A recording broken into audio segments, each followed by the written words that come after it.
তাই মা সন্তানকে বলছে যে শোনো তরণী, বাবা তোর যাওয়ার দরকার এই যুদ্ধে, কিন্তু তরণী বলছে না আমি যাবই মা, তুমি আমাকে সুন্দর করে সাজিয়ে দাও। তরণীকে কি করলে?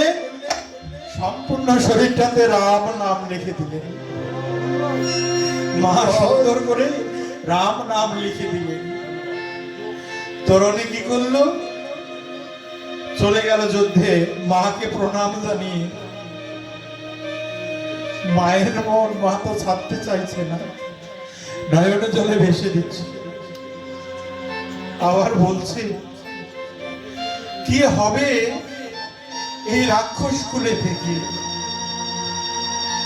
সেই ভালো যে ভগবানের হাতে তো অন্তত পক্ষে মৃত্যু বরণ করবে। কি করলেন? এই রাম নাম লেখা শরীর নিয়ে যুদ্ধে যাচ্ছে। প্রভু রাম মহারাজ বিভীষণকে বলছে, বিভীষণ আর কি তোমার লঙ্কায় বড় যোদ্ধা আছে যে আজকে যুদ্ধ করবে? নাকি রাবণ সরাসরি আসবে যুদ্ধ করতে? বিভীষণ বলল আর তো কেউ নাই যোদ্ধা, তাই হয়তো রাবণে আসবেন। কিন্তু রাবণ আসলেন না। আজকে আসতেছে কে? বিভীষণের ওই ছোট্ট বালকটা, ছোট্ট সন্তানটা আসতেছে। রথে করে যখন আসতেছে তখন দেখে সম্পূর্ণ গায়ে রাম নামে লেখা।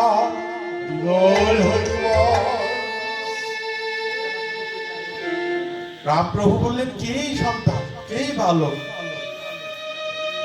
কি করলেন? অঙ্গতে গেলেন যুদ্ধ করার জন্য। সম্পূর্ণ দেহে রাম নাম লেখা। কোথায় নিক্ষেপ করবে বাণ, কোথায় মারবে শরীরে? চলে আসলেন, প্রভু আমার দ্বারা যুদ্ধ হবে না। হনুমানকে পাঠিয়ে দিলেন। হনুমান গিয়ে দেখে সম্পূর্ণ শরীরে রাম নাম লেখা। কোথায় জায়গা নাই। হনুমান ফিরে আসলেন, প্রভু আমি তার সঙ্গে যুদ্ধ করতে পারবো না। কেন?